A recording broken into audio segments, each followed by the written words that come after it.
is what you're saying. Here we are. We're live. We're live. We're live. Oh, scoot over a little bit more towards the whiteboard if you can. All right, you're looking centered in. All right, perfect. Just confirm that my microphone is the correct one. Yeah, we're solid. All right, so yeah, we were just talking about Jean Paul and Rosecrans. So we'll find out if those are the ones who fucking, or if Rosecrans is the one who got the beats from Jean Paul. Hey, that's that hood news. Speaking of hood news, though, right? We could just get right into it. I've been tapped in. Have you been hearing anything about No Jumper? And so they got that guy Brick Baby, right? Okay. And then the three characters like Whack 100, and then Loose Cannon. Okay. So Loose Cannon and Whack are boys, and then Brick Baby's on the outskirts. Long story short, Loose Cannon and Loose Cannon and Whack got into a little beef as homies, and now Loose Cannon's fucking with Brick Baby. So they basically had them all on the podcast yesterday, Brick Baby and Loose Cannon, and then they phoned in like Whack 100, calling and arguing with him and all this shit. Bro, the drama is so...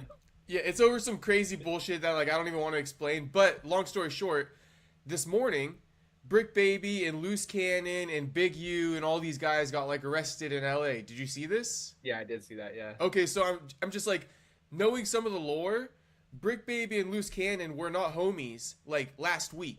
Like that, yeah. Like last week they were enemies. Yeah. And so the fact that they're getting arrested together and shit and like kicking it the day before, yeah, like with so Big weird. U, like I don't know, these people seem to be like homies, but they've been faking like they're not. Yeah. That's what it seems like, and they've been like doing all this crime low key, but they're like faking on the internet like they don't like each other, like they don't know each other. It's because, bro, like, we've gotten to a point where people are paying each other to have beefs. That's what it seems like. No, that's what it is. That's what's happening. Like, people, there are management teams that will go to Euro as a rapper and say, hey, do you want to create a beef with me?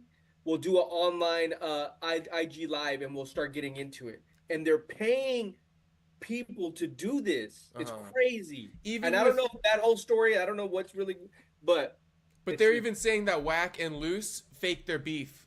You know how I just said they were beefing? They're saying that was a fake too, just to gain numbers. And look at and then what they do too is, I'm sure right now if we were to tap into Clubhouse, Clubhouse is gonna have all the fucking other drama, bro. Yeah. Oh, I'm never going to Clubhouse. Do you ever check that out? Well, I mean, I used to, because like just doing on the rap side, like, bro, there was like, so this is what would happen, bro. They would do the No Jumper, right? Mm-hmm. And then they would do that after on Clubhouse. Mm-hmm. They would get back in the morning and go on No Jumper with all the drama that happened, bro. It was just a constant. It still is a constant cycle of drama. It's a rotating thing, yeah. It's like a novella, bro. It's really good. It's smart the way they put it. It's almost like the storyline the UFC and WWE has done. Right. But in this arena.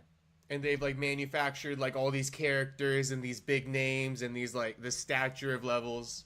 That's crazy. So that's what they do. They go in Clubhouse, they react to a lot of the No Jumper news, and then in reverse, whatever Clubhouse says about No Jumper reacts back to them. I'm telling you, we probably could go in Clubhouse right now, and Whack 100's probably there right now talking about it. That's crazy.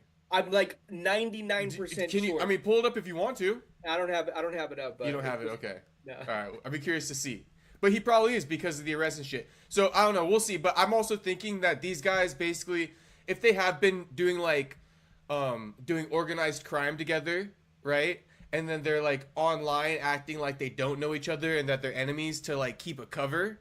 Mm-hmm. That's crazy. And if the cops like found out about that they're actually homies on the low, maybe through phone calls or like wiretaps or some shit. I don't know. I want to hear about this. So that's why I've been tapped in.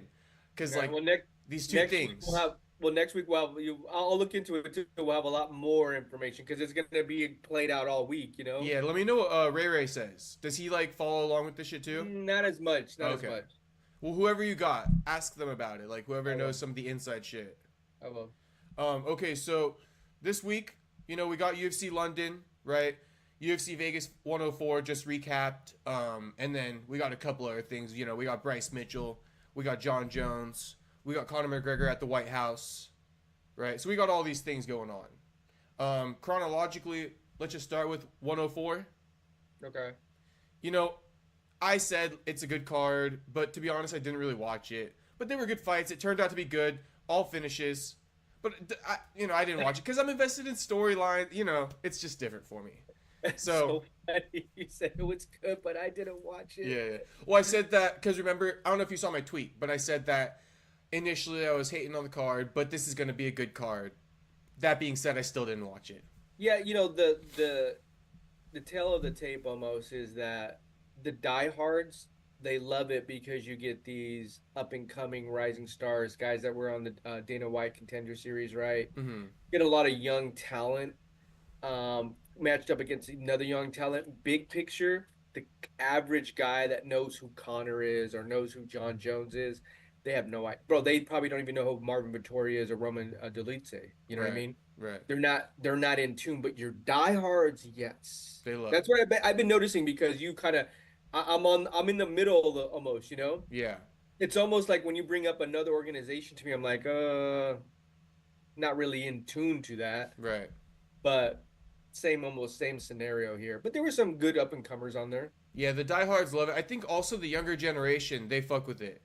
I think the older generation of like maybe fans to some degree, maybe in their like late 20s, and up, I think that they're kind of like falling out of these low key Apex cards. But the young 20-year-olds, like for example, I think a lot of people are even hyped. And not to say that, okay, to say it bluntly, right? I don't really fuck with Sean Brady too much. I find him kind of boring, right?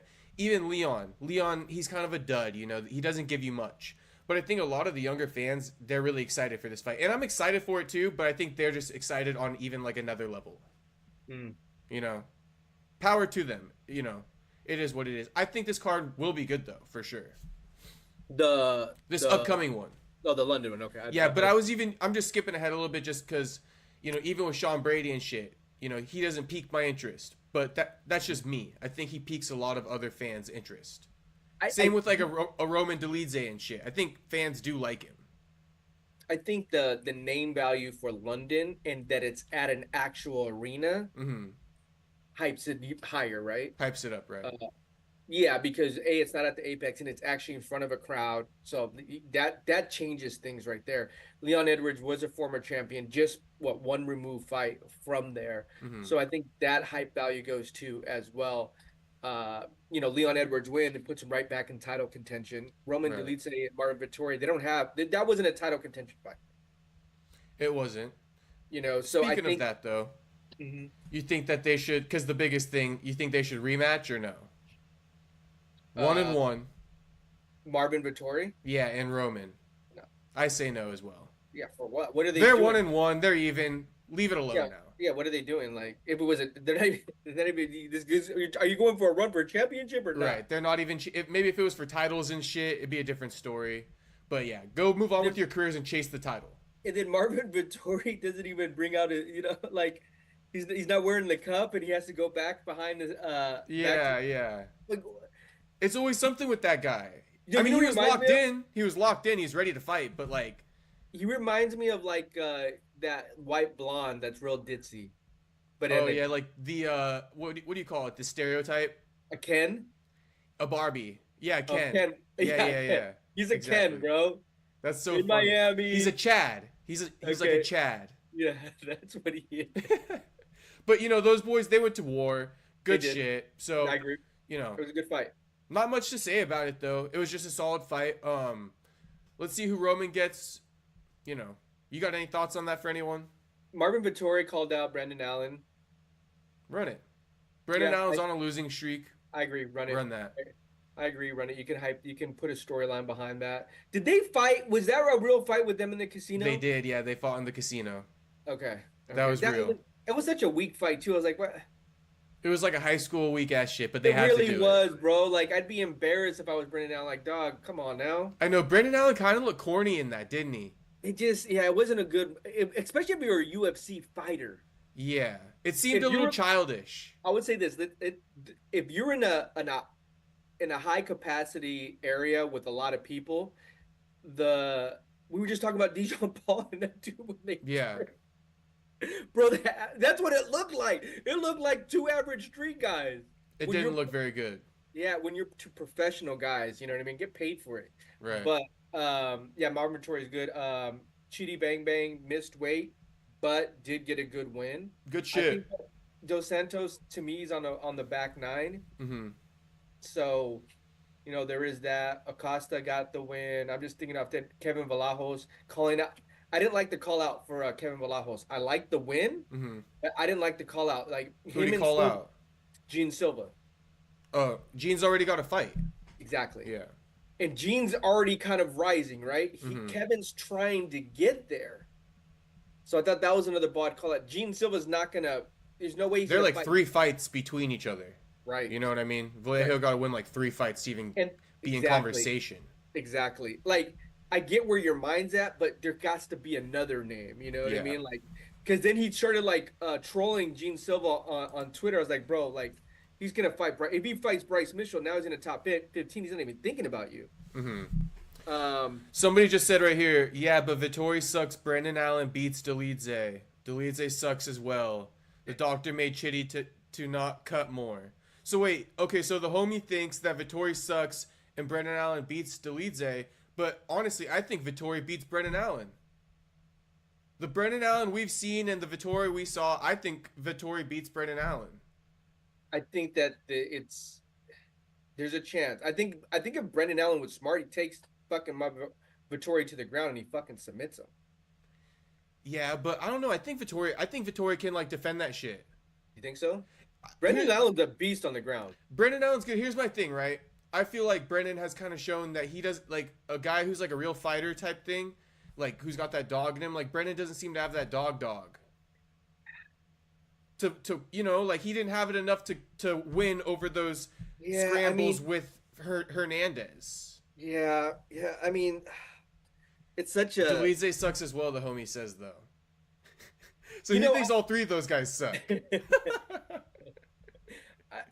There's levels to this shit, right? There's definitely levels. That's why these guys are on 5 to 10, and like, okay, I'll give you an example. Yeah. Do you think Marvin Vettori beat Sean Strickland?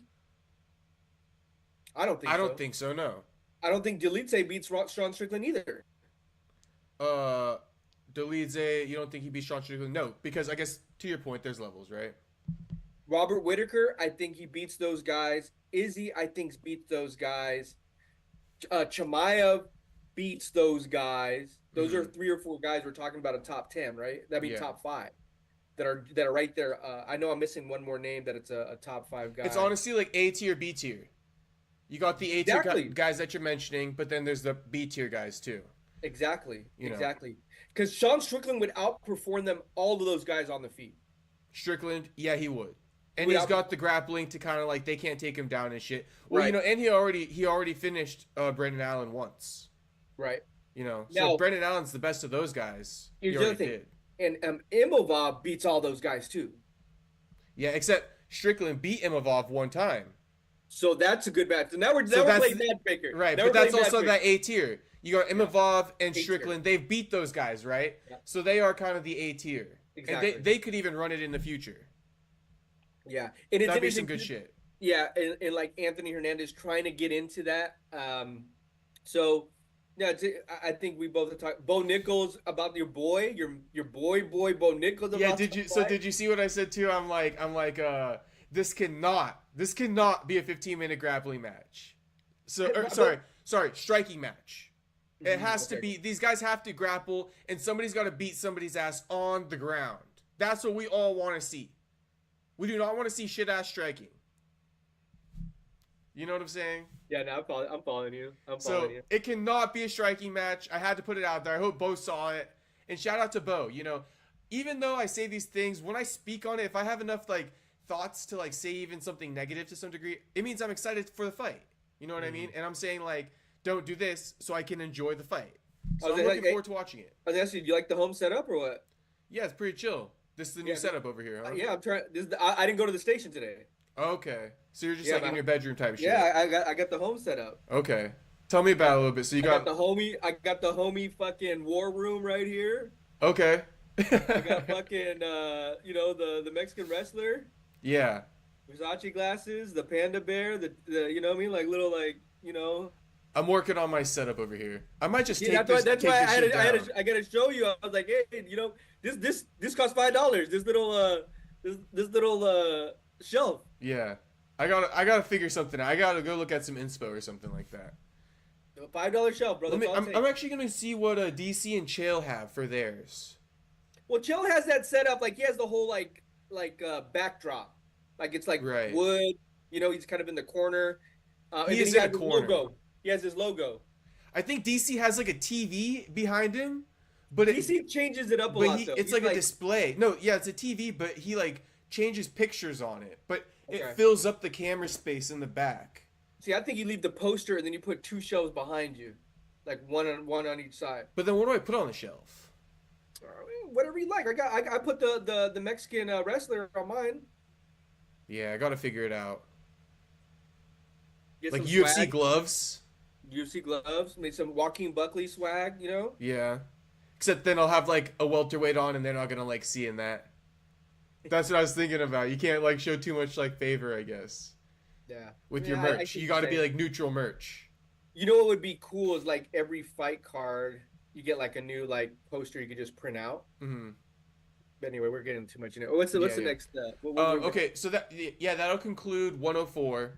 Yeah, and I'll just real quick. I mean, since just to conclude it, I mean, just some shout out to some of these undercard guys. Damon Blackshear got the submission. Oh yeah, Damon. Shout out to Damon. Yeah, what a good fighter. He's a solid fighter. I like him. He had a couple of bad and you got losses, tested. You got tested, but then he withstood it. Weathered the storm. Got the submission. Brendan Rivero. The homie likes the hat. Just a little shout out. There you go. Brendan Rivero, great submission. Fucking like crank that motherfucker's arm, dude. I thought he was gonna break that shit. Yeah, that was good too. Yeah, got him. We just said to Kevin Valajos. Andre Lima. That kid, watch out for that kid. Yeah. Lima's impressive. Hey, I'm gonna say this: young, undefeated. His kicks, bro. He fucking will kick you. The body punches, the cardio, and then he submitted him. That's an all-around fucking great fighter. Yeah, he is good. Just if you could just scoot over a little bit more so that they can see you. There we go. Perfect. Okay. So that's basically the 104 recap. So let's also just knock out, since we're on it, right? UFC London, a little bit of a look ahead. Let's take a look. We can look at mostly the main card, I'd say. Yeah. Let's pull up Tapology. So let me ask you this. Let me just bring this up to you. Yeah. What did we both say about Leon Edwards interviews this week? That they're probably going to be boring. Oh, sorry. That, what's it called? He's a little bit coming off delusional.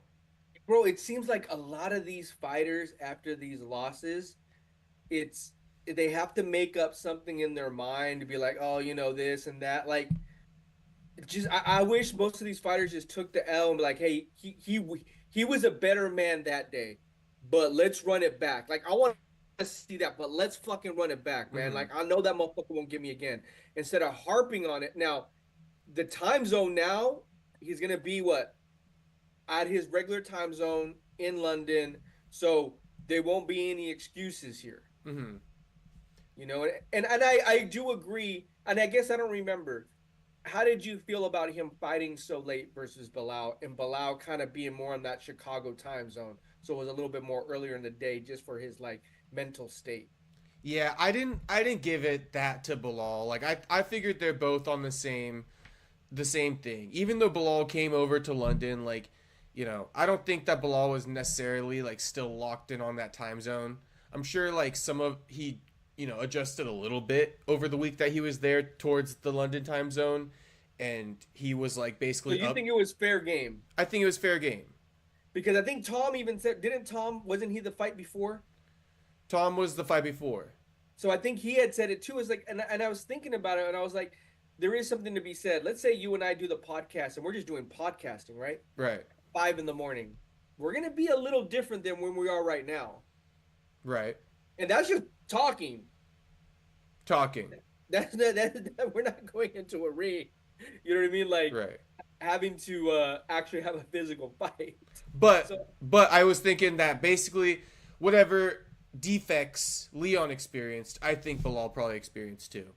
all right. I think to your point, right? Because it is what you're saying, and I have a different way that I kind of like think about it when I hear Leon talk, which is like you said, it's an excuse and it comes off very disingenuous. That's like the word I would use to describe the excuse making, like saying like, when you speak about the Bilal fight, like what happened in there? Oh well, I think it was just the time zone. I'd like to have a rematch. You know what I mean? It's like, bro, that's just like the two liner that they told you to say, right? And it doesn't really like I don't know. I feel like it's not coming off like give me your real thoughts. I feel like you still haven't expressed it, which probably is he's kind of the better fighter that night, and would be giving him credit. But he hates Bilal so much he Did you won't hear give what him any Bilal credit. said? Did you see Bilal clap black? What do you say? You know what? That's why Bilal has grown on me, bro. I like Bilal's his. got a good mouth on him, He got a great clapback mouthpiece. game. Yeah. This guy's full of excuses. That's why Brady will beat him. I predict once Brady gets him down 2 or 3 times, he'll find a submission because Leon's weak mentally, and he'll have flashbacks from what I did to him. Mm. That's fucked up. Yeah, but he almost hits the nail on the head, doesn't he? Oh, And I hate to say it, Bilal, retweet this shit. Bilal, retweet this shit. and I hate to say it, because it really like disrespects Leon. It does. But like the thing about Bilal, like in my opinion, not even with this one tweet to Leon, he's brutally honest with a lot of people, but he never really lies. Like I can't sit there and disagree. Like I think Brady's gonna win, and I'm not the biggest Brady fan, Yeah, I know you're not a Brady fan. and I think Brady will pull this off. Did you see their face off? In on the street, Yeah.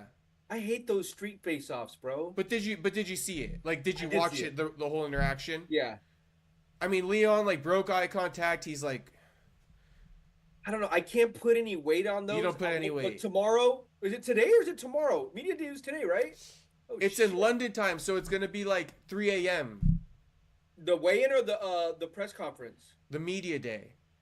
Like right, So- it's still I don't know what time it is, but it's like either Tuesday still or it's too early for media day. It's like 5 a.m. in London right now. No, it's like 9 p.m. I think, 10 p.m. Alexa, what time is it in London? 11:38 p.m. Okay, So so it's still tomorrow- Tuesday. It's still Tuesday over there. No, it's about to be Thursday. What day is it in London? Ask her. It's Wednesday night because we're Wednesday today, right? Yeah, but are we ahead or are they ahead of time? I They're thought ahead. they're behind us, no? No, they're ahead of us. They're ahead of us. Oh, Okay, boy. I mean whatever it is. Hey, So- we're gonna get people in the chat like, oh, these guys need to go back to school. Well, here's why I'm saying that, right? Because Yeah. media day is on Wednesday. It is. So So if it should it's- have been earlier today. It should have been earlier. That's what I'm today. saying. If it's Thursday, media day should have already happened. So that's kind of confusing me. Yeah. So the the London press conference and weigh-in should be tomorrow. Well, I When mean, by yeah, the time I we don't know kinda yet. Wake up.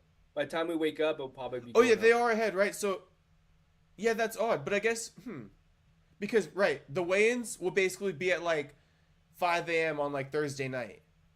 Yeah, that sounds about right. But if today's fucking Wednesday, the media day should have been yesterday at 5 a.m. Let's see, UFC London weigh-in, ceremonial weigh-ins. That's 3 years ago. I'll figure it out for us. Anyway, let's So let me just pull up the card, I guess.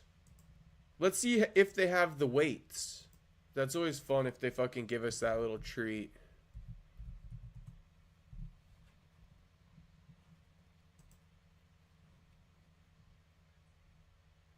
and then I think you know what, and I believe they're doing something for the UFC 214 tomorrow. What are they doing for 314? Like another.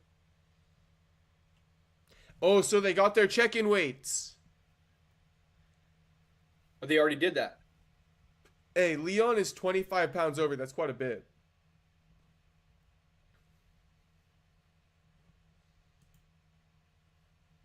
I also wanted to bring up your boy Dimitri Johnson brought up about smoking weed being a fighter. What did he say about it? He said it's all gravy. Oh, he did. Yeah. Okay. Here we go. We have an action-packed Friday. UFC London, Paddy Pimblett, Michael MVP on the 21st at 5 p.m. Q&A. Ceremonial weigh-ins Friday, 6 p.m. GMT. So that's golden time. For what? So Fridays are the ceremonial weigh-ins. Okay.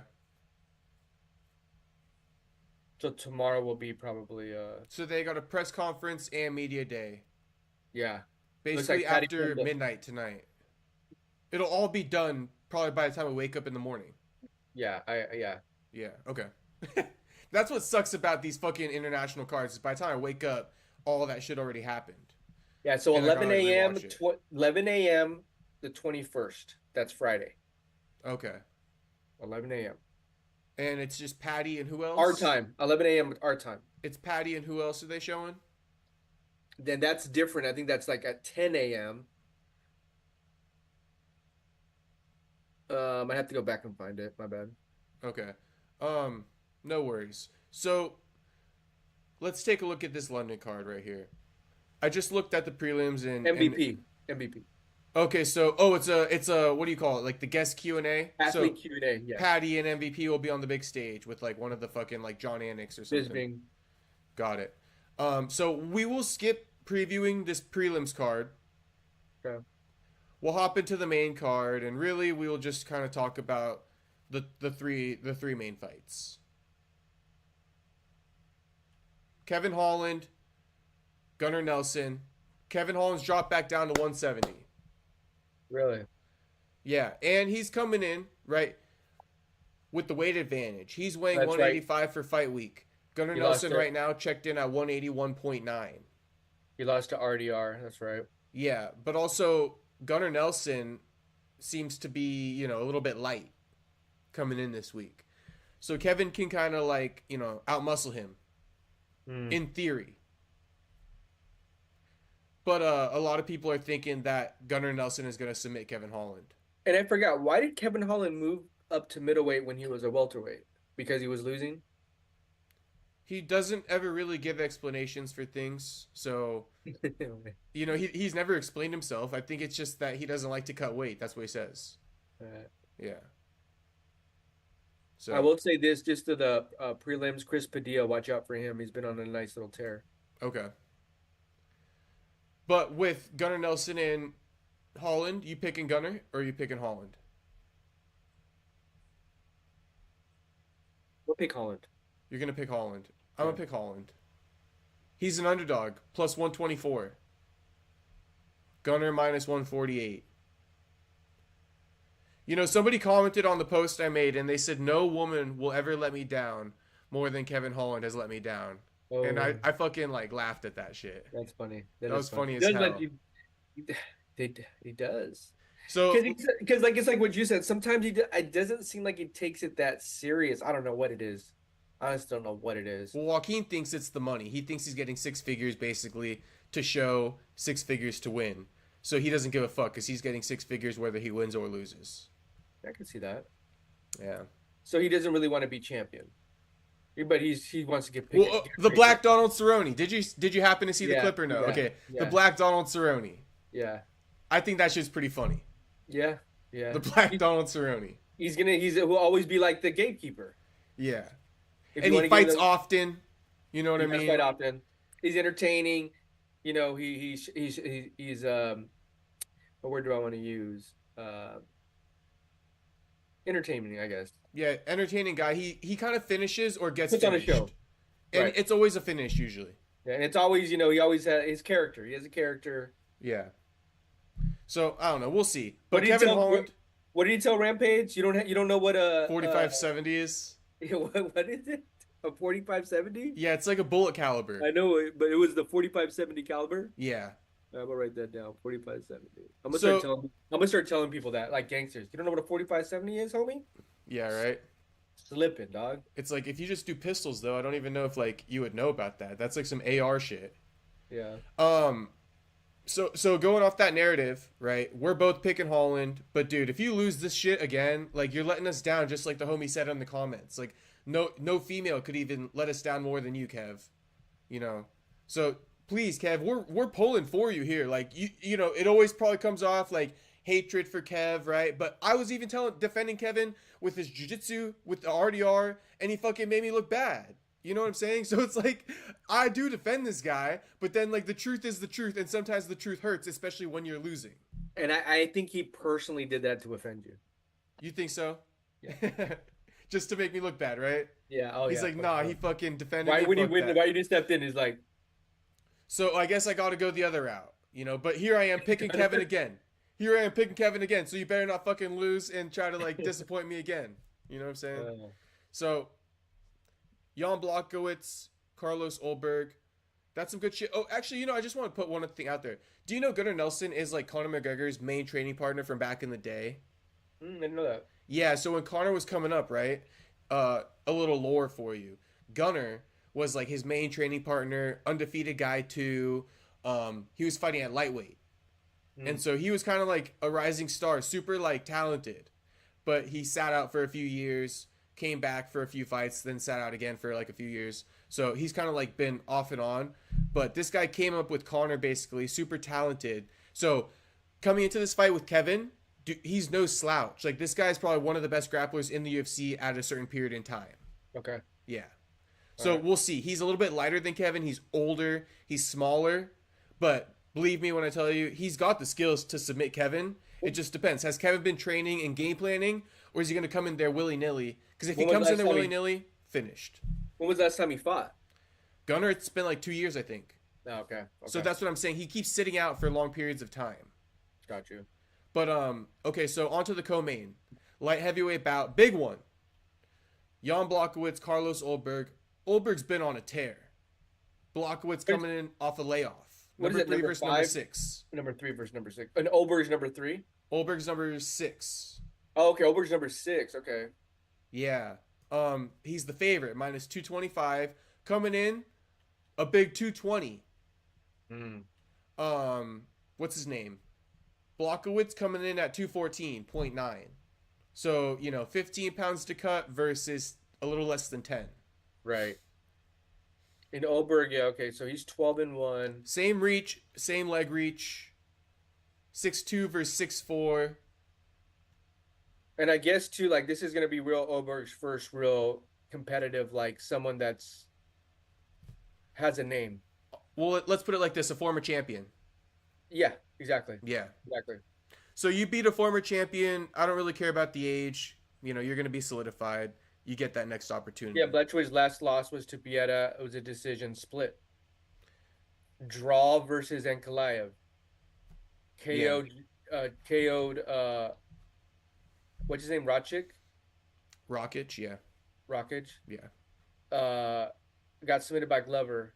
So I mean he's fought the best of the best. So Dominic Reyes he fought back. So this is gonna be a huge test. You know what? As a matter of fact, I'm taking Blachowicz. You're gonna take Blachowicz, okay? Yeah, yeah. You know, I don't really have too much of a favorite in this one, to be honest with you. Like, I don't know if people want me to pick it or not, but probably go Carlos just to like go opposite of you.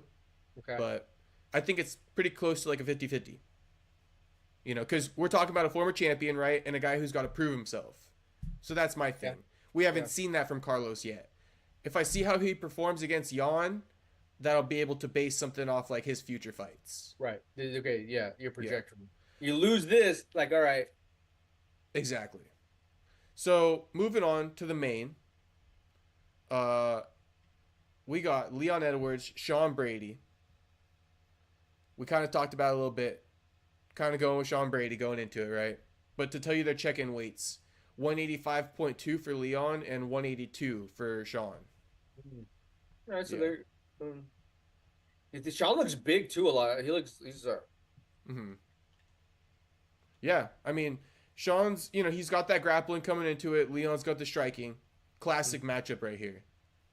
I don't know if Leon's going to be able to handle the striking. I don't know if Leon's going to be able to handle the grappling of Brady. I agree with the that. nonchalantness of Leon, the not really acknowledging his weaknesses is a little bit concerning. You know, I agree with that too. I think I like to hear from a fighter some realistic perspectives and not just constantly saying the same thing about like, it's just the time. I was just off that day, you know? I mean, you And learned he was nothing. on It was just the time. Like, you got completely outclassed, and it's just because you were tired, you know? he was on a nice streak, right? He was on a really nice streak before he lost to Bilal. Yeah. Um, and that head kick, you know, really got everything to where it's at. But he's fought Murderer's Row too. Like he's fought the best of the best. But I think I think you're right though. If Sean Brady gets him to the ground, I don't think nobody really wants to. Sean Brady's a beast on the ground. I mean, yeah, right. And I always like to say it because it just like adds to it, right? But I'm not the biggest fan of Sean Brady, but I cannot deny his skills on the ground. The guy is talented on the ground. You know what I He'll mean? get you. And I don't know. In Leon, he's faced a lot of strikers, Yeah. and I think Bilal was smart enough to say, I'm gonna stand with you, but I'm gonna take you down. I'm gonna stand with you, and I'm gonna take you down. Mm-hmm. Sean Brady kind of if he has that same game plan, I think he's gonna be able to edge it out or submit him. And we'll see, right? Can Brady do that like a Bilal did? Where can Brady stand there and strike, or will he have to panic wrestle? I think that'll be two different things. I don't necessarily think you can panic wrestle your way to a victory with Leon. I think you got to be able to handle on the feet too. Yeah. You gotta cause enough damage on the feet that's like then you throw in the wrestling and then Right. you like become super dangerous because then the fighter's like, fuck, what am I The gonna full MMA fighter, tool bag here. It can't Yeah. be like you're coming in as a grappler. You got to do the full MMA style like Bilal did, Yeah. because that's shown that beats Leon. Mm-hmm. Even Kamaru, right? When because Leon came from behind, right? He did, yeah. Oh yeah, he was down. And Kamaru was beating him with the MMA style, the being able to take him down and strike him on the feet. If you Right. can't do one or the other, Leon can find the victory. Right. So we'll see. I think Brady, this will say a lot. If Brady can pull it off and out-grapple Leon, I'll give him even more respect than I'm giving him right now. You know what I mean? And I'm already picking him. I'm already saying how talented of a grappler he is, but I'll give him more respect if he beats Leon grappling. If Leon pulls it out, this is what I think. If Leon does win, it will be a decision. 3-2. If Sean Brady wins, it will be a submission, second, third round, Okay. maybe fourth. Because we know Sean Brady can go 5 rounds. We know he has good cardio. We saw him stand up with Gilbert. That was a war, but I felt like he edged Gilbert. He was just a little bit better than Gilbert. He didn't like completely dominate Gilbert, but I felt like he was definitely better. Mm-hmm. But if Leon wins, does he deserve an immediate shot at Bilal versus JDM? No. Woo! Really? No. Hot take. Okay. Let me say it like this, okay? And this actually He's brings a up former something. champion. Okay, so this brings up exactly what I was going to acknowledge. Okay, All right. on this merit, right? I'll start with this as a merit, and I have more points to it, but we'll start off with this one, right? Okay. Leon was already a champion. We saw how that went. You are no like you are nobody that the UFC is dying to be champion again. Your title reign was not like, aside from what Colby did, okay, because that's, give credit to Colby for what he said, right? That's not what Leon said. So Leon doesn't get that credit for like a big fight when somebody else built it. Leon on his own has not done anything as a champion. So like, he's not a Pereira. This is my point, right? As a counter to who he's been and who Pereira's been as champion. So The UFC wants Pereira to be champion again. Right. So you're bringing in the star value. Well, yeah, because there's a lot of guys in line. So like, unless you're that fucking guy, another one, Sean O'Malley, right? He only defended the title one time, but You get a lot of star power. a lot of star power. So Merab defended it one time, and they don't got anyone else, right? No one else is really in line. That's a big superstar, so they throw Sean back in there. You got Joaquin, right? You got JDM coming, or sorry, JDM is fighting for the title, but you got Ian Gary. You got Shavkat in the wakes, right? Because he was the number one contender. So I mean, that's 3 people I just named, and then you got Leon. You know, Shavkat's got a fan base. Ian's got a fan base. Joaquin's got a fan base. You know, these are people who can grow and who can be big ticket sellers. Mm-hmm. Leon, like I said, recap his fucking championship reign. You did a good job. You defended a few times, but it was nothing like crazy. Marab was a more exciting champion than Leon. I'll say it like that. And I think too, like, you know, it's the finishes, right? And a lot of people saying that Leon got lucky with that head kick. He but he pulled it out. So I you got to give that to him. But if you compare like an Alex Pieta, you know, all the finishes he had is what just kept Jon Jones, all the finishes. You just your hype just builds and builds. Joaquin Buckley, all the finishes. Carlos Breakers, all the finishes. Okay, and I'll give you an example, right? Islam, all the finishes. Right, and then just another on my side of what I'm saying as far as the star power goes. Leon did this thing where he shies away from media. Like I would say that he shies away from it more on the side of embraces it. Sure, he goes on Ariel's show, but I think he's more of like a shy awayer. You know, he's not super like out there, out extroverted. So you think he's more of an introvert? Yeah, and as a champion, that's kind of hard. Yeah. You know, you're allowed to be who you want to be, but don't blame the system for what they want, you know, to produce money. So if Sean wins, do you think he deserves to fight the winner of? Go ahead and say it. Go ahead and say it. For Bilal and JDF? Fuck no. Fuck no, dude. Are you kidding me again? It's either Shavkat, right? It's probably Shavkat.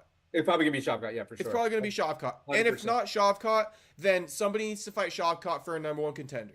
Yeah. But agree. Listen, this is what I said, right? Because let me go into depth, because this is a serious topic. Brady does not get that on the other merit of what I've been saying, right?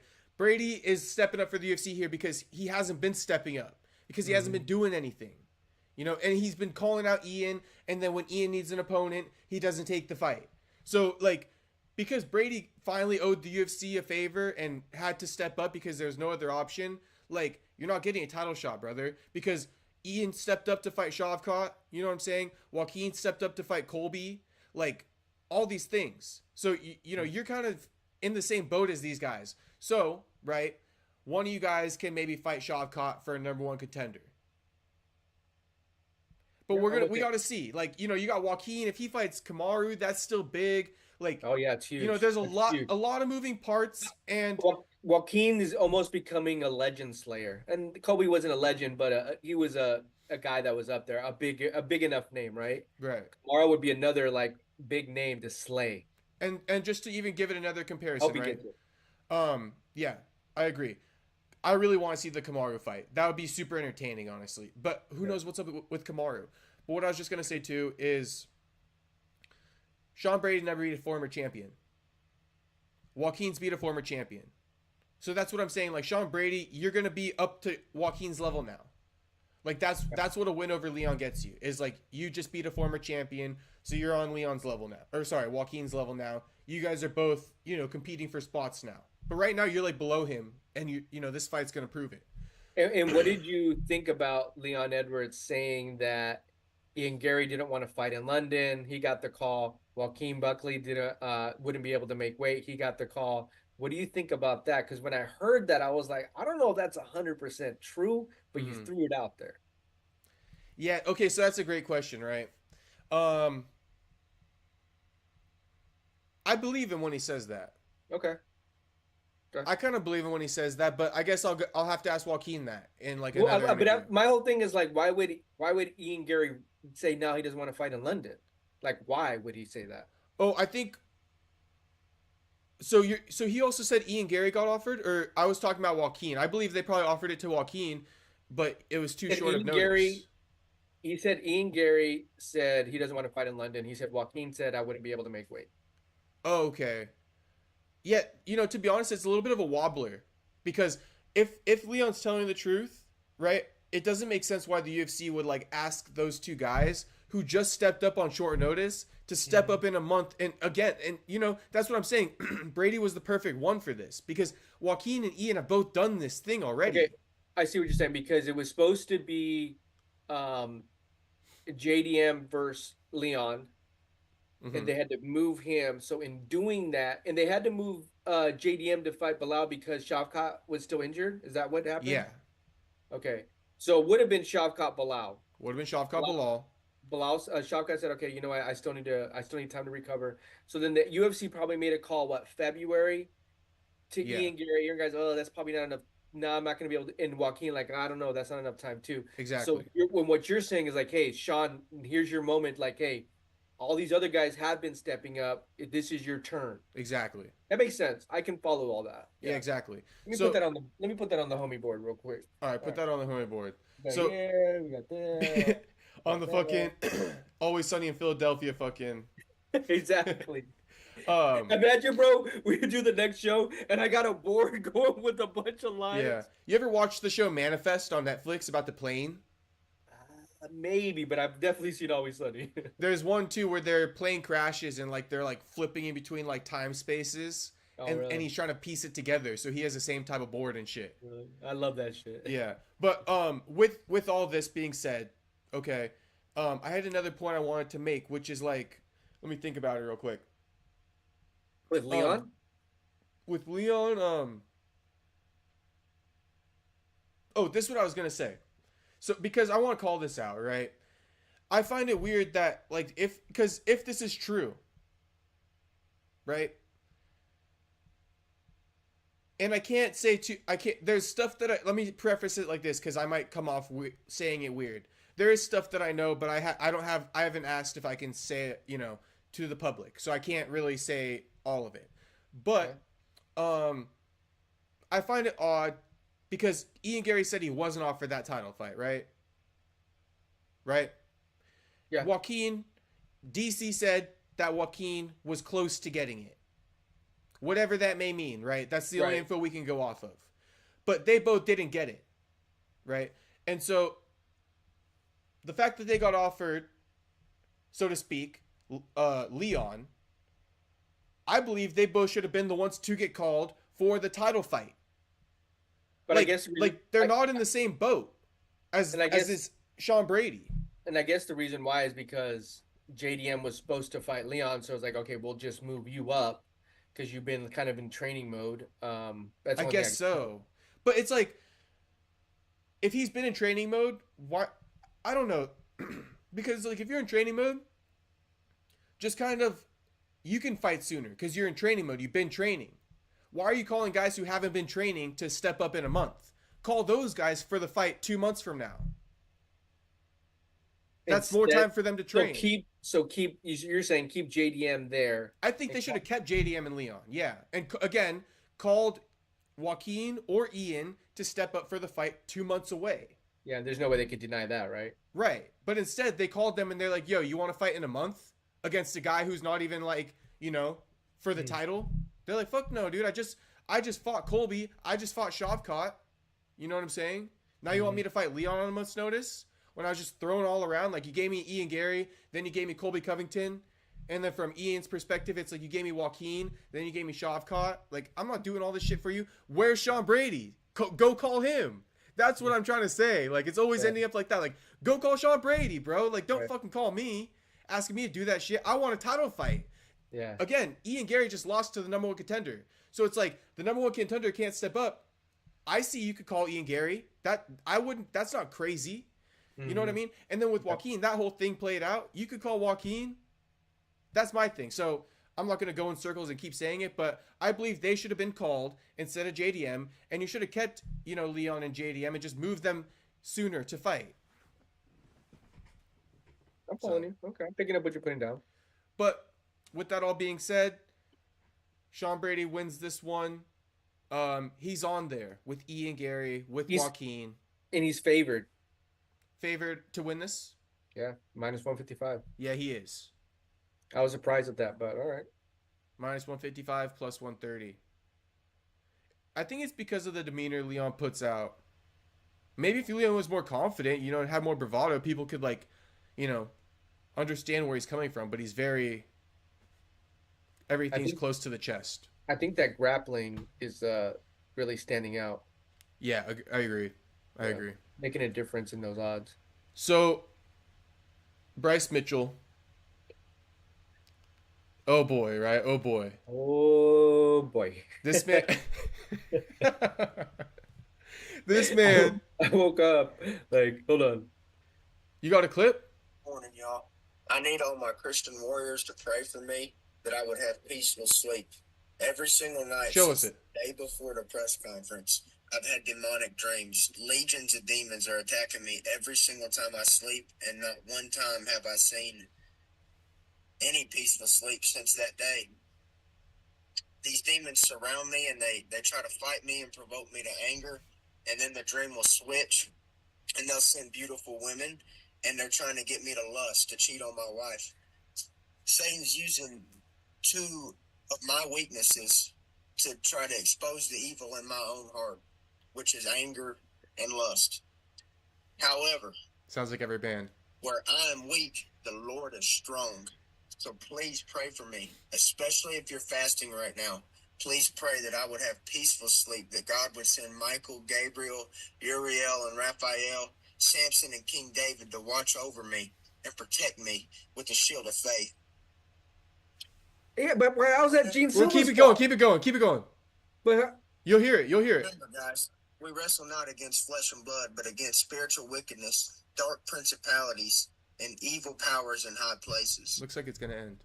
I'm not just fighting a man on April 12th. I'll pull it up for you. Fighting a man possessed by a Why the fuck would they cut it off right then and there? That's retarded. Hang on. This man. Remember, guys, we wrestle not against flesh and blood, but against spiritual wickedness, dark principalities, and evil powers in high places. I'm not just fighting a man on April 12th. I'm fighting a man possessed by a legion of demons. When I simply said the name Jesus, he was provoked to maliciousness, and he started barking like a dog and chanting F you, F you, F you. Remember, guys, the days of me fighting for myself are long gone. I now fight for the name of the Lord. And the devil, he ain't going to waste his time trying to plague a loser. He knows that a victory for the Lord is at hand. I will win this fight in the name of Jesus Christ. Amen. The man's demons will be casted out of my presence, and he will fall before me just as Goliath fell before King David to watch over me. And I know this, and I believe this with all my heart. And God told us if we just have faith the size of a mustard seed, we can move a mountain, and I do. But right now, I need y'all's help. Like I said, where I'm weak, the Lord is strong, and he will use y'all to show his strength right now. And I trust in the power of the church. I trust in the power of Jesus Christ. And please pray for me that I would have peace when I sleep. And I love y'all. And remember, if you're going through anything, this is what the church is for. You're not a coward for asking others for help. So God bless y'all, and please keep me in your prayers and your thoughts. And I love you. Amen. And I know this. The UFC hates that social media was created at this point. They're like, I wish these guys would just fucking, like, never post ever again. But Jean Silva said he's a Christian too, though. Well, he's got the Lord on his chest, but Yeah. Bryce Mitchell believes he's fucking possessed. He's a demon. Yeah, so I always trip out. I'm not very religious, full disclaimer. Mm-hmm. But I always, so when I see two teams or two fighters and they both are praising for the Lord, and then one loses, or the one wins, like, oh, thank you, Lord, but the other one loses, like, but he was still thinking the same Lord, like, that's where I get confused a lot of times. So that's where it comes in, where their explanation is everything happens for a reason. The loss, it's that's difficult. That's what the Lord wanted me, and I get that too. You know what I mean? Like, Yeah. I don't want to knock anybody's religion. If that helps you, so be it. Right. So be it. However, I don't think he needs to put that type of bad energy on Jean Silva. I agree with that. It's a fight game. And you're both fucking Christians or whatever you want to call it. Yeah, so I mean, it's a fight game, and that comes with the territory. Maybe he just had a bad night, and he was like, you got to get it off his chest. But it was more entertaining for me than anything. Yeah, I mean, fucking, I don't know. I think it's a little bit concerning. I don't know. That's what Bryce Mitchell is, though. We know what we're getting with Bryce Mitchell, bro. Yeah, we do know what we're getting, but It's like when you have that. It's like when you have that crazy uncle that always says something at Thanksgiving, like, "Well, we knew that was coming." I agree. It's not super far off, but my thing is, it's like, okay, you can have your crazy conspiracy theories, right? But like, bro, you're blaming the smallest of life issues. Like, you have anxiety about a press conference the night before. You're anxious. You know how many times I haven't been able to sleep necessarily, in the beginning especially, out of anxiousness for like an interview I got the next morning. It's like interview at 10 a.m. And the night before, I'm like anxious about it, right? Yeah. And so I don't really sleep very well. Do I think that my guest is possessed by demons and sent a legion to come possess me in my sleep? No, I think that I'm anxious for the interview. You know what I mean? Right. And I think the problem with religion sometimes, I think it's not really with religion. Maybe it's with weak-minded people who adopt a religion. Is that it becomes this thing where like everything that happens in your life that you don't like, you also kind of like start turning it into this whole religious philosophy. When it's like at times, maybe you're just experiencing normal emotions. You don't have to bring God into it, you know? So if you just say, oh, I'm anxious for the press conference tomorrow, what does that necessarily have to do with God in the moment?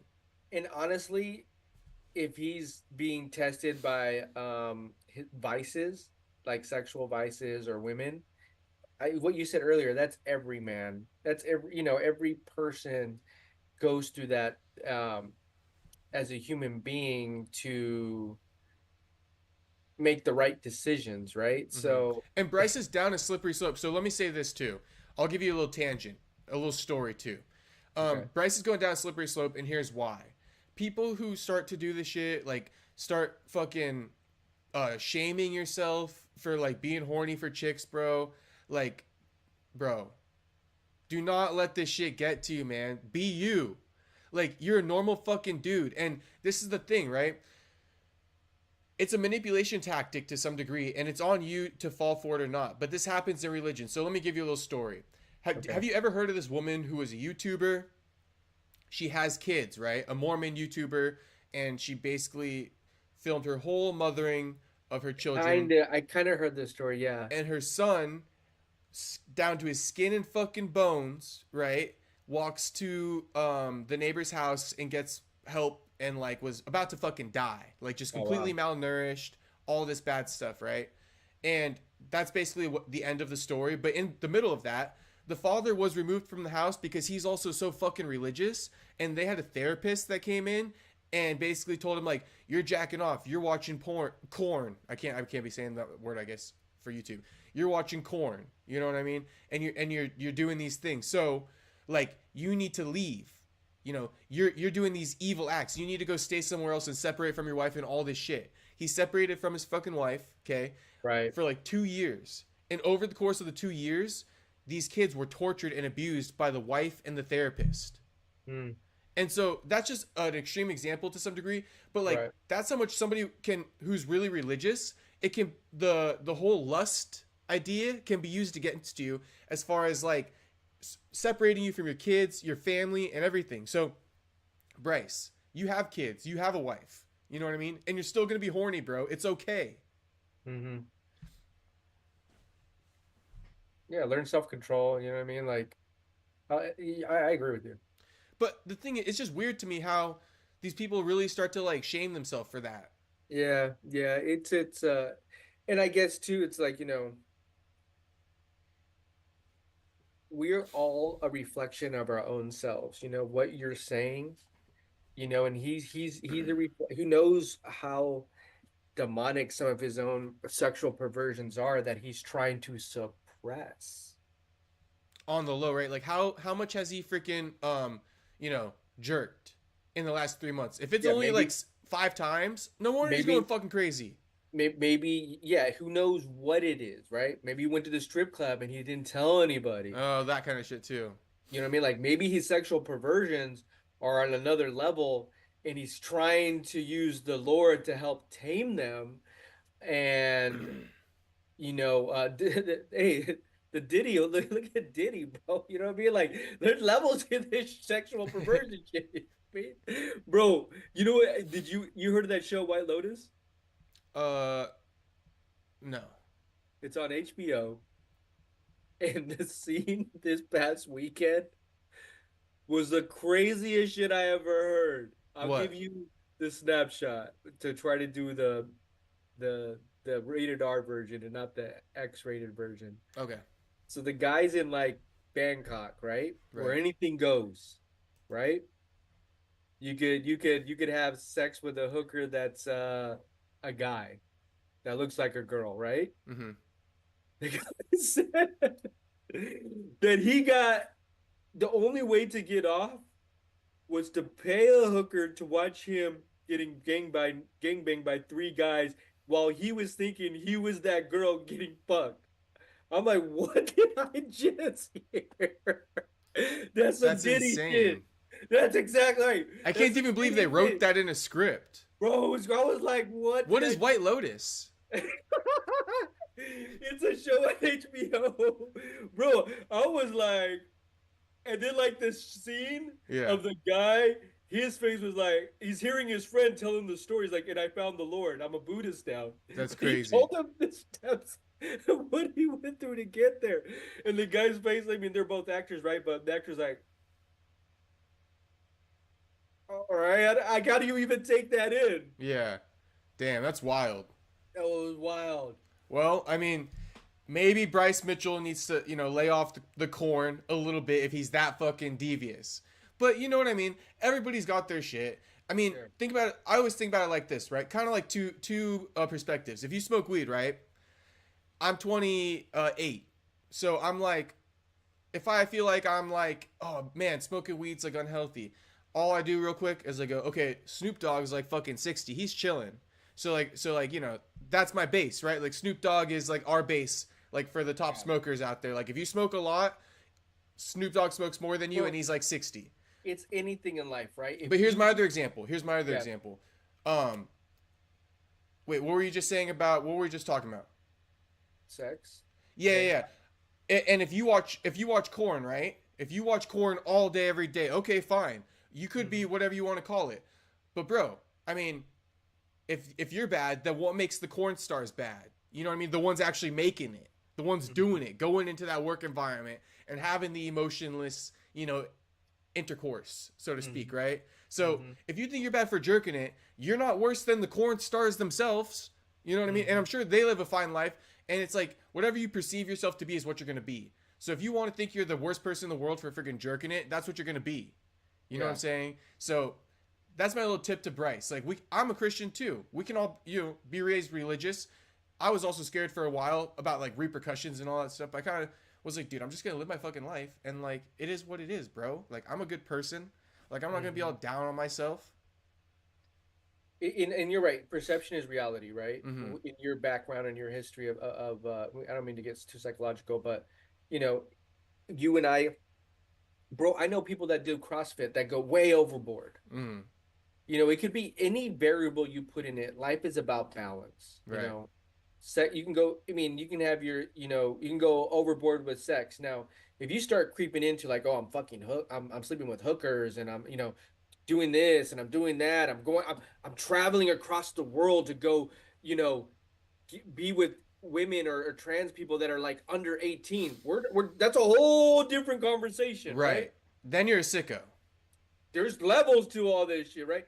Or like in food, working out, religion.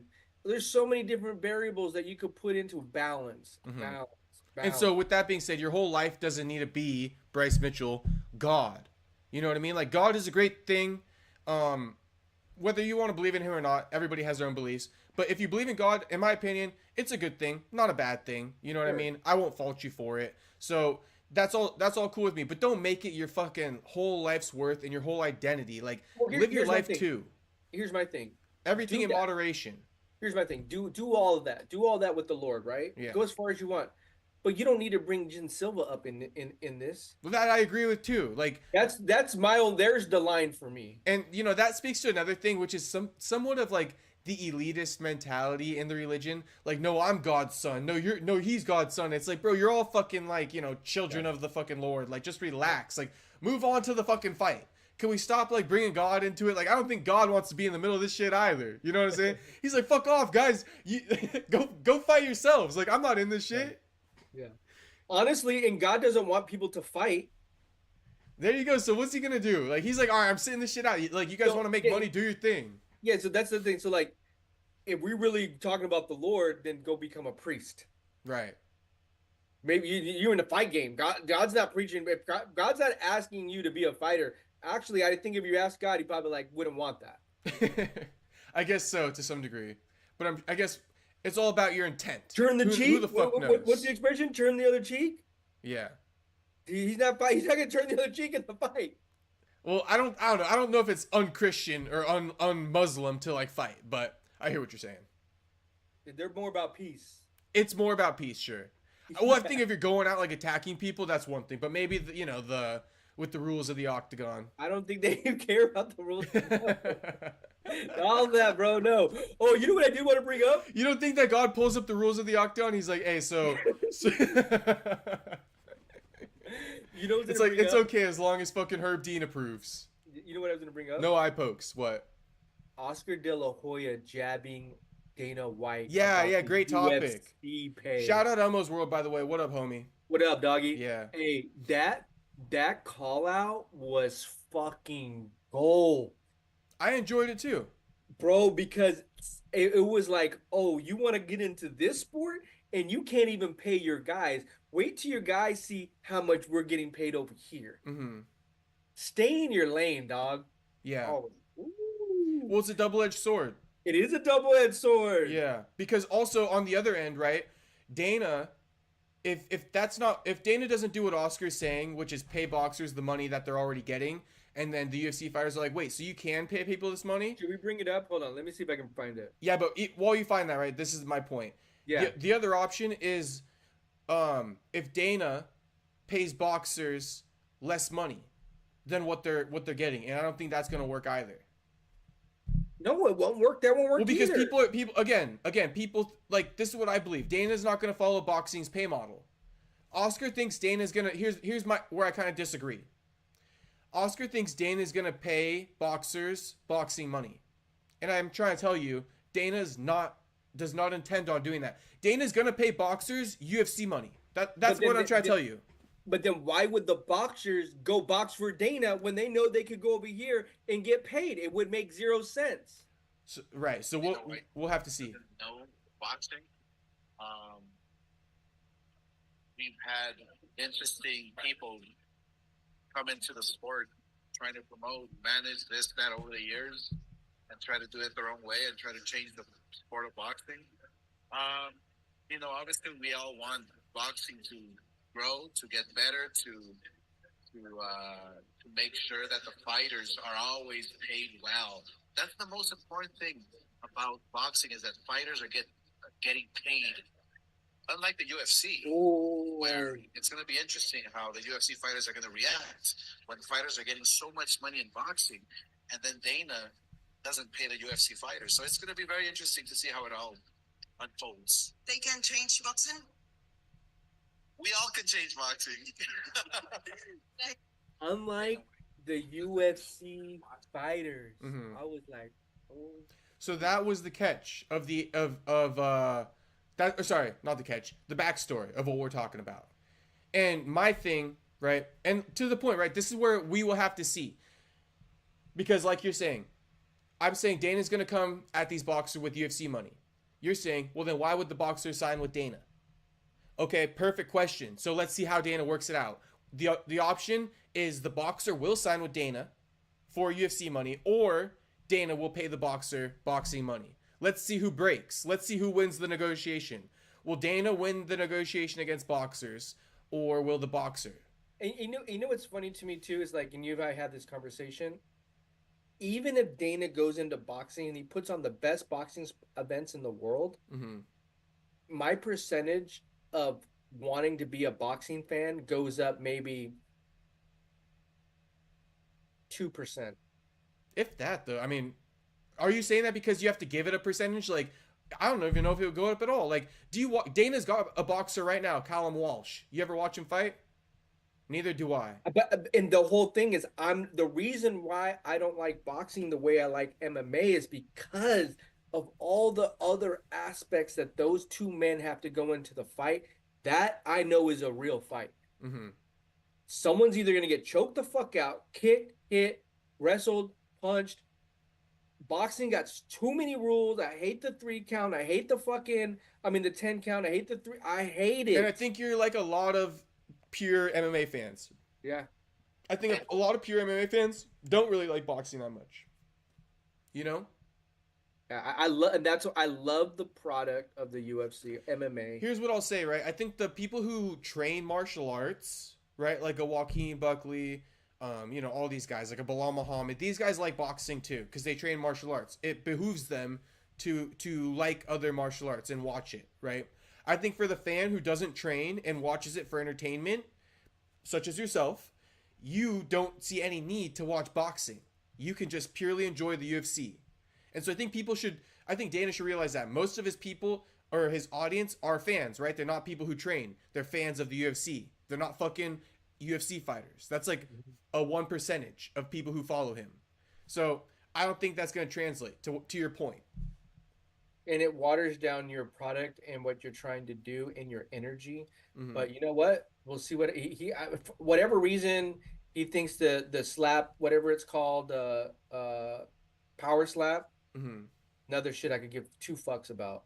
Yeah, and the other thing too, just a side note about the boxing thing, maybe if Dana's watching, this is probably good criticism that he could learn from. Truthfully, right? And Dana's not watching, but he's got like peers that like maybe watch shit, and like his interns take notes and shit. So if this ever gets to Dana, this is my constructive criticism. Because I'm a fan of boxing, but why I don't watch your fighter fight is because he's on like this completely other side of the spectrum. Like you have him fighting on UFC Fight Pass boxing bouts. Like that's not what real boxers do. Real boxers are being promoted in these other organizations among these other fighters. You're putting your fighter against people who aren't even like in the same talent pool necessarily. The same talent pool, right? You're not up against Ryan Garcias and all these big names. You're up against people I don't know, and you're on Fight Pass.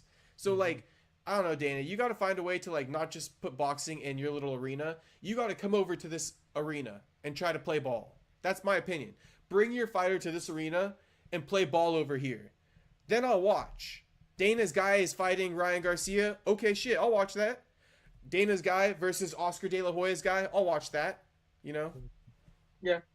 That's my criticism. Maybe he could take it. My criticism is just that the MMA is just such. You're like, I don't give a fuck. I like MMA, bro. That's it's just such a better product. It is the ultimate gladiator sport that is on the face of the earth. Yeah. Okay. So we do have some hot topics still. So we're like an hour 12 in. You good on time for now? I got like 10 minutes. Okay. So let's go fast through this. I think the biggest one, Alexei Oleinik's wife. I'm going fast with us. What? Yeah, it did go by kind of fast. That's why I'm like, shit, we didn't even touch on like some of these topics. Okay, maybe 2 topics. You know what we need? We need like a cute girl that keeps us on point. And she's like, can sass us or something like that. Like First Take. Yeah, like First Take. What's her name? Yeah. Molly. Okay, so we can't waste any time. So Alexei Oleinik. Let me pull up this story because it's interesting. There's 2 sides to it. But long story short, Alexei Oleinik is a former UFC fighter, and his wife left him. They got divorced, and he's claiming he's broke. However, his wife is claiming that he cheated on her and shit like that. So I'm just going to give you guys both sides of the story.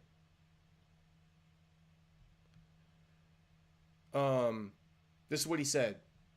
I'm left with no property, without anything else. Everything I had I left to my ex-wife and children. I can't compete due to my age and health conditions and make the same money for my fights. That's probably why she left me when she filed for divorce about half a year ago. I was trying to change her mind. I was trying to save the family. I've been paying the alimony in full and even extra since the divorce, but it's still not enough for her. As she goes out every weekend to drink, follows an asocial lifestyle with a promiscuous reputation. I love our kids very much, and every 2 or 3 months I fly over to the US to see them, but she manipulates them, blocks my number in their phones so I can't call or text them.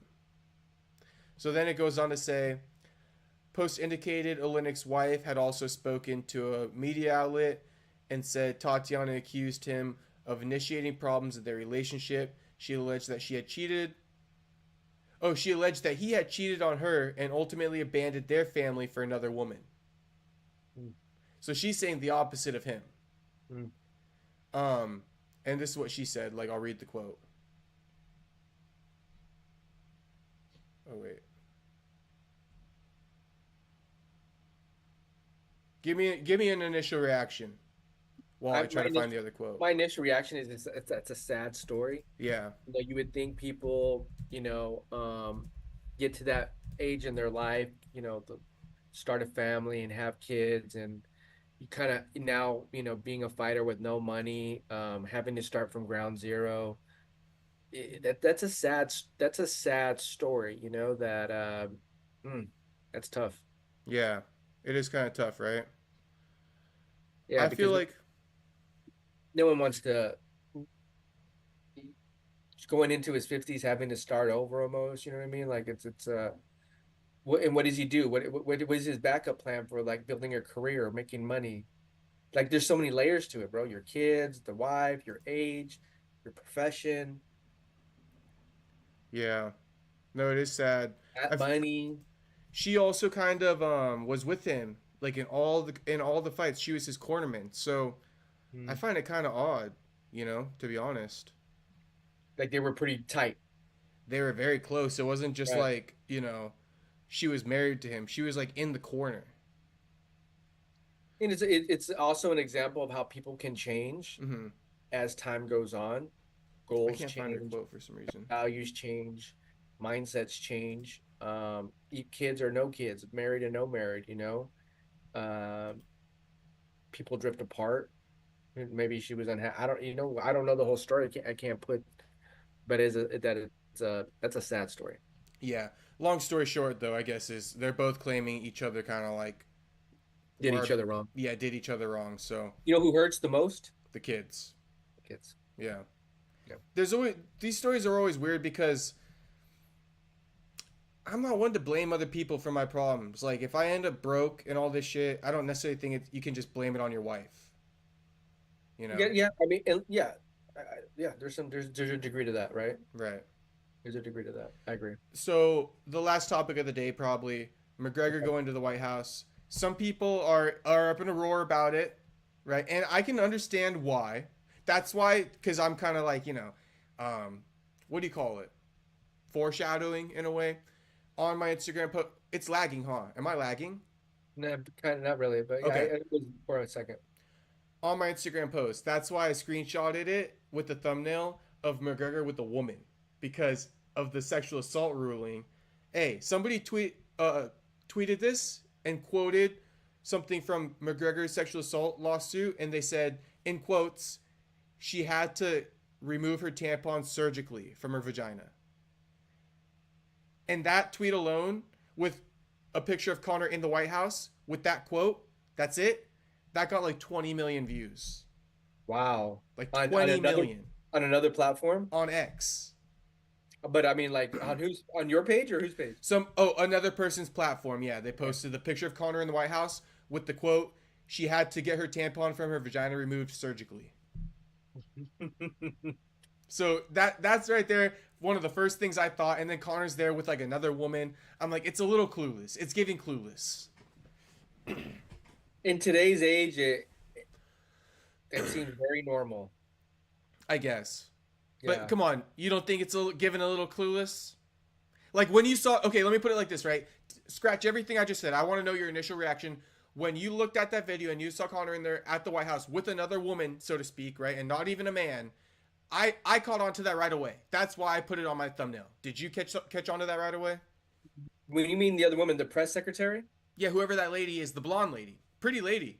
Yeah, that's a press secretary for Donald Trump. So that's the lady that comes out. No, I didn't think that at all. Because she is the person that comes out and takes in front of all the reporters at that podium and takes all the questions. But I thought it was crazy with that. She was acting like her. That's what she does. When he went in front of that podium, was taking all the questions and shit. Yeah. That's usually what she does. Okay, so it's her job. It's her job. That's 100% her job. Okay. So it was staged. That's how I felt. It was staged. Okay, so knowing that it's her job, that kind of makes sense. Like she has to do it. She has to be professional. what's she gonna do? Cause a scene and make it all about her if that's Trump's orders? Right, and that's the it's almost like going to a press conference, right? Yeah. Dana White is in the back, and whoever's getting ready to go and talk to the media first, she sets the stage for that. Yeah. Now you have a fighter, so that's like Conor, like bringing Conor into the press conference. Mm-hmm. That's the arena that they're going to do that in. Then Okay. he went back to where Donald Trump was when they were at the actual Oval Office. Right. You know, to have that discussion in there and get the cameras in there. You know, then you have him outside. So to me, it was very staged. It was interesting for him to take questions about what's going on in today's current state of trade wars and the United Nations. He's prepping himself to kind of wanting to be the president of Ireland. So if he makes an alliance with Trump now, maybe they already have some type of alliance in the past. I don't know. Mm-hmm. It's a small move on his part, because you can see, right? He's getting very political. Yeah, smart move. I mean, I don't see him ever becoming like a president by any means. Well, nobody thought Donald Trump was going to become president. He's president. Yeah, so we'll see. It's very it's very possible, because he knows how to sway the votes for Ireland, bro. He has a huge following. Yeah. No, that'll be interesting to see, to be honest with you. I And think he that is knows- what he's doing. I think he's like kind of prefacing a relationship with Trump in case he wants to run. He has He's that in already his a back pocket. spokesperson, bro. He's already an orator. Yeah, but he's not a politician yet. But he has a relationship with Trump and the White House in his back pocket, probably better than the top dog in Ireland right now. And he's been, bro, for the past 2 years, he's talking more politics on on all his social media. No, yeah, I've seen it. He's an inch away to saying, I'm running for president. Right, And this is why. But this is to what I'm saying. If whatever they are, the president or the prime minister of Ireland calls Trump for a favor, or McGregor calls Trump for a favor, who's Trump doing the favor for? Probably Conor. Probably Conor. And so with that being said, you know, that goes a long way. If you can have relationships with other nations, good relations, and you can get things from them through a good relationship. Yeah, I mean, that's more than the main guy can say right now. Yeah, honestly, it was like, why would Trump really have Conor there? Like, Conor's not a politician. Connor's an ex-fighter. That's well, all here's another is. side note about it, kind of, is like, and all I saw is the snippet, right? But it's kind of like, because you said he took the podium, but that was even impromptu. Like, he wasn't supposed to do that. And, like, that's the press secretary, right? And you said if they were to hold a press conference, that's what they would do. To poke a hole in that, it's odd because that video, they weren't necessarily holding a press conference. It was super impromptu. Why did they even go out there in front of the public, in front of the whole media in the first place, if there was never a press conference? To relate that to the UFC, that's like putting like a super controversial character to some degree, right? Up in front of the media on media day, right? They're all sitting there, but you have no time slot, and then you're just going to do impromptu. 100%. But like Impromptu. I said, they knew what they were doing. Because you could have avoided. My thing is this, right? If I'm saying the thing about the girl 100%. and how that's kind of like creating a drama in itself, you didn't even have to put that scene out there. Because you're saying that's her job to roll them out. But I'm saying, yeah, if there was a job to do, but technically there was no press conference scheduled, so you didn't even have to put all that out for people to see. 100%. That's my thing. Is like, why didn't they elect not to? They got a lot of views. It did a lot of numbers, so maybe that's why. Oh, bro, A lot of 100%. publicity. They were behind the scenes saying, hey, why don't we bring Conor out here? We're going to have the press there. You probably could take some questions. You can kind of play the role with And him. we'll act like this is all an accident. Exactly. You guys are just there. Exactly. Because that's how The they bigger treated it, question right? They're is- like, no, we're not going to answer too many questions. But the bigger question is, why is the president of the United States meeting with Conor McGregor? Well, that too, especially with kind of like what happened. It's not that good of a look. Just like on terms of like, you know. But that's just where we're at right now. That's the society we live in now. No, I agree. It is the society to some degree, but like what's next? Like, this is my point, right? I don't think it'd be looking very good. Even if Andrew Tate, right, is like innocent. I don't think it's super good to just be like linking up with him right away after like his sexual assault shit either. You know, go network with other people, bro. You don't have to do it with former sexual assault accusations. Trump is designing a whole new playbook. That to him, well, they got crazy cult followings. Yeah, that too. All that's thrown out the window now. Yeah. We I could probably can't see a argue that very, if Trump very aligned, consistent tape there. right, and think about this, right? If Trump aligned with McGregor and like Andrew Tate, or named two other big names, dude, Tate and McGregor are gonna fucking like take over the world with Trump, regardless of their fucking accusations. I forgot. Is Tate is he is he a United States citizen or no? He's like both, yeah. So he's in America now. Was he born? Is he an American? His parents did something where like they're dual citizenship. Okay, it's funny because everybody like when they talk about Elon Musk, I'm like, bro, I'm Mexican, but I'm more American than Elon Musk. That motherfucker wasn't even born here. Oh yeah, they might not have been born here, but I think after they were born that's or what something. I was wondering. Right, or they were citizens somewhere else, but were born here, so that's how they got the citizenship here. Because you know how people do that. Like Ilya did that. Ilya is from another country, but his parents like flew somewhere else to give birth, so he would have. It's like what Mexicans do in the U.S. Exactly. Yeah. Yeah. So yeah, I mean that's all That's for what Conor. happened with me. Oh, that's what happened. And your parents were able to stay, right? Hey, bro, if you don't see me, you know what happened. No, you're good. But they changed that law. That's no longer a thing, I guess. No, bro. Like if you don't see me, it's called birthright, correct? No, they took that shit away. If you don't see me, I'm a citizen. But yeah, no, you're good. Be like, you jump on the next show, like, hey, I think they got him. No, you're good because you're born in the era. But didn't they just change that like 6 months ago or like last month or something? Yeah, they did change it. But like, I'll do it live from the ICE deportation center. That'd be crazy, bro. Speaking of that, imagine your views. Speaking of that, that'd be because it's going crazy right now. Did you see those buses full of them being sent to like, I don't know. Do you know that place, Nicaragua or some shit? I think they sent him to Venezuela. Venezuela, like the top fucking prison in the world. Yeah. Can house like 40,000 inmates. Yeah. I was watching like tons of videos on that. Yeah. They need a documentary ASAP. The gangsters are in there. Yeah. Well, all the people who took over the apartment homes in like Chicago and like Austin, Texas and shit. Yeah. You know what's crazy about all that? And I told some of this the other day. We're so worried about crime, but we don't even know how to handle our own gang violence. Yeah. Make it make sense. Well, I feel like, I've always said this, actually. You can get me started on this fucking tangent. I've always kind of talked about this, even like to my mom and shit.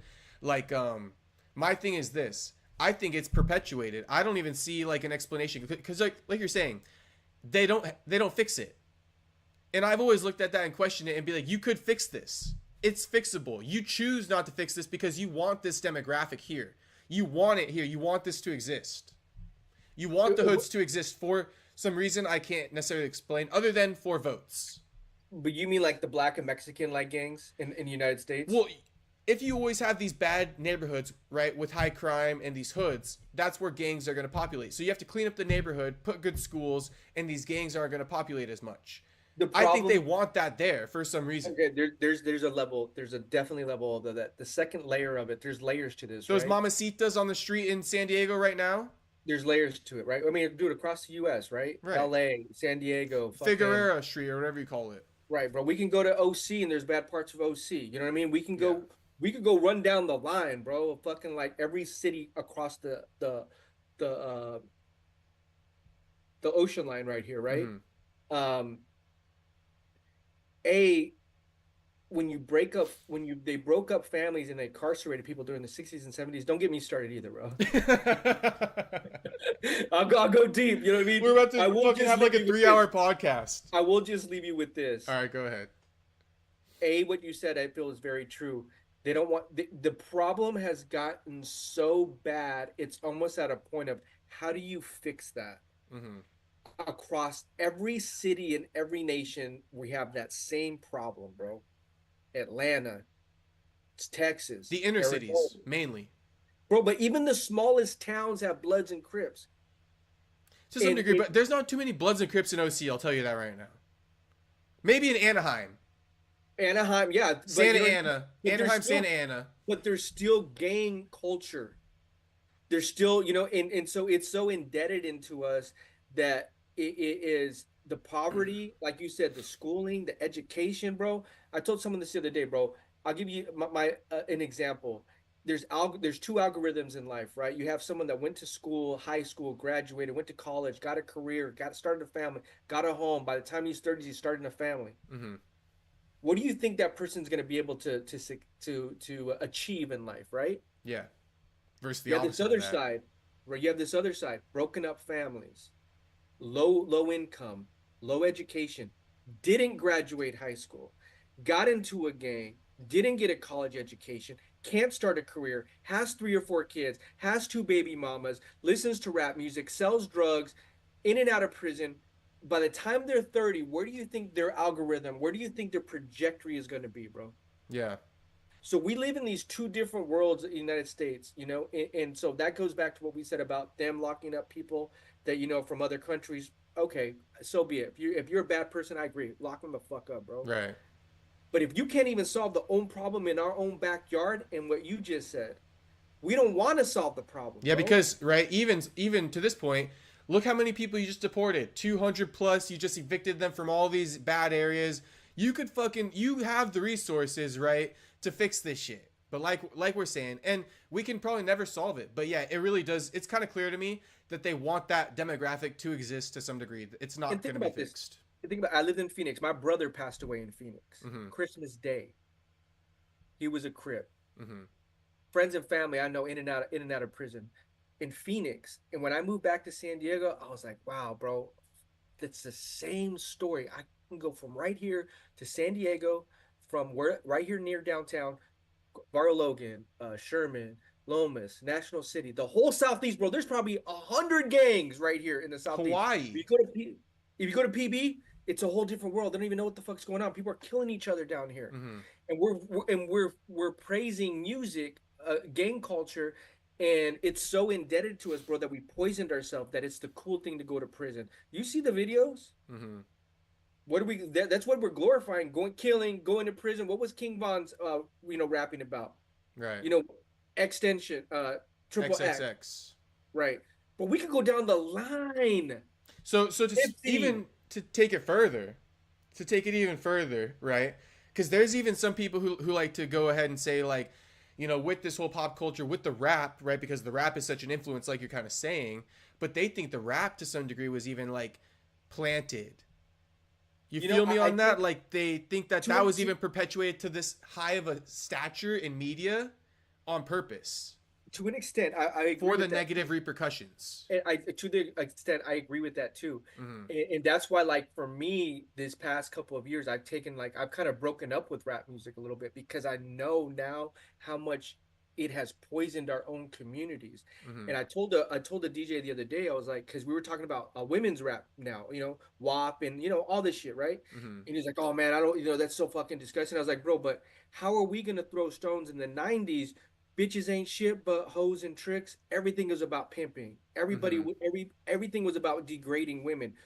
Nothing has changed, but the people in power, like you just said, they realize they can rinse and repeat and just do that for women now. Mm-hmm. And now you got all the women following and singing along. Bro, you got a lot of women singing along to Deep Throat videos. Like deep throating lyrics, like multiple songs I see like on my feed of girls like quoting deep throating fucking like lyrics, like so that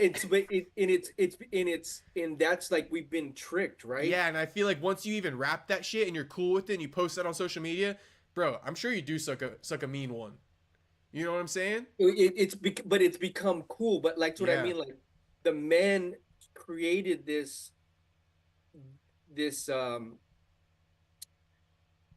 But when you glorify pimping, hustling, and gangbanging, or even murdering, right? Murder, you're seeing the results of all of that. Tupac used to say something like, "Hey, I'm just sharing with you a reflection of my society," which is true. It's true. But then when you can't go back into the communities and help create change, real change for those communities you grew up in, to help try to break the cycle of incarceration and broken up families and drug dealing and pimping and hustling and glorifying. Because if you have no base of raising a young man or young woman in that type of low poverty part of a city or town, the results, what I just said about the algorithm, that's where they're going to go. Mm-hmm. There's even more things that you can even like point to as far as like some of the intent behind music. Like think about the codeine and all the opioids that get rapped about, and then people go out and take a lot of them. You know, it's not too far from the imagination to say, hey, let's put someone in here, rise them to prominency, rap about drinking lean. Then there's going to be a lot of money made because people are going to listen to that, go get it themselves. Yeah. I'll admit right here, right now, that in my younger days, right, when I'm like 21, 22, from rap, I went to the doctors and got like prescribed some lean for like, you know, being sick for like 1 month or something. Because you thought it was cool. Because it was cool, so I went and tried it. They rapped about it. So think about me and think about these guys in the hood. They go do that times 10. They would get like 10 bottles of lean. But then add on top of it when you get addicted and the addiction part of it. And people, I know people like that here too. Yeah, it's a whole nother layer, right? But you could do pills, bro, alcohol, anything, right? And so, but it's the poverty is a key thing, and it's all perpetuated. And the education, and one of the things I have a problem with Trump is like when you break up money for the Department of Education, it hits the lowest incomes first. The kids that really need it, bro, that don't have, you know how many kids in our society, bro, in very low income parts of the country, the South especially, depend on some of those things, just having lunch, bro, because they're not getting breakfast at home. Yeah, I think I might have got some like free lunch at some point in time, like the credits thing. Right. So I mean, and so these things have a real effect. It separates it even more from the people that don't have something and the people that do have something. Because the people that do have something, they can afford going to the grocery store and spending $500 because that's how much it's costing right now. Mm-hmm. Like the people that don't have money, they are starving. It is going to even be worse. But anyway, we're getting way off topic. But it's all good. That's some good convo for sure. But no, I hear you, bro. I hear you. You know what? At the end of the day, I'm glad that you can, both of us, bro, we're thinking to help, right? And I told you in the beginning, man, the goal was for the podcast was to try to help this next generation, especially the people that come from lower income neighborhoods, people that are people of color, that don't have, that are going through something, dude. You know what I mean? Right. Like don't have both parents. Something happened, you know, because it's a lot of people out there, man. And if we could touch one of those kids that are growing up right now that's going to high school and they want to go do wrestling, they want to go become a UFC fighter and take all that pent-up aggression that, you know, they're doing on the streets and fighting each other, man, go to the gym, dog. Yeah, that's why I say about 4 extras. That's why I say about 4 extras. I'm like, bro, get out of the fucking hood. Go train. Go get some fights going and go in the UFC. Like, they'll fucking sign your ass, bro. But, you know, I think this is good. That's what this is for, right? On a show like Ariel, a show like DC and Chael, those are good shows. I watch every week. But you don't get this. You know what I'm saying? We go off on our tangents, and it's all good. It's all life advice, so yeah. But that is something I always think about, especially when I drive through like LAX and shit. You know what I'm saying? That's always what pops in my mind. I'm like, dude, this shit could be changed, man. But, you know, starts with inside the community too, and the people within it. Can't just blame the government. I honestly think it's gotten so out of control. I don't know how they would start. I don't know how they would. I think the government could lend a big helping hand. You know, that's always been my take on it. You know what? You know what it really starts with? 2 parents. Yeah. 2 parents and a base to say, hey, I want to raise my kid to do something different. Yeah. And, you know, some cultures, right? You got to stick with your woman, right? Because don't they say that, like, the black community, they don't really stay with their woman, right? They have kids, and then Mexicans there's, like, baby mamas. Too, yeah. Mexicans, too, bro. Like, you know, and it's funny, bro. The more I thought about that, white people, too. Yeah. I think maybe you're the white people with education, you're gonna get less. Right. You're still gonna get it though, because but a less percentage, I guess you could say. Yeah, because marriage they say ends at 50% of marriages. I was married before. Everybody's against the odds in relationships. I think in this generation, regardless of your race. Yeah, but I do think that like some of them maybe more than others. Baby mamas. That's baby mamas and shit. The baby mama culture. Yeah. Do not normalize that shit. Like I said in like early days, right? I hate that baby mama shit. If she's your girl, respect her, bro. She ain't your baby mama. Don't make, you know what I mean? I don't think a woman, like, you know how a woman likes to be called beautiful and not sexy? Sure. I think a woman likes to be called like my girl, not my baby mama. My mother's child. How about that? Yeah. Classy. We'll continue that next time. We'll leave it at that. I'll get a Heino with me. See what you think. All right, bring a Heino on next time. All right, boys. Peace out.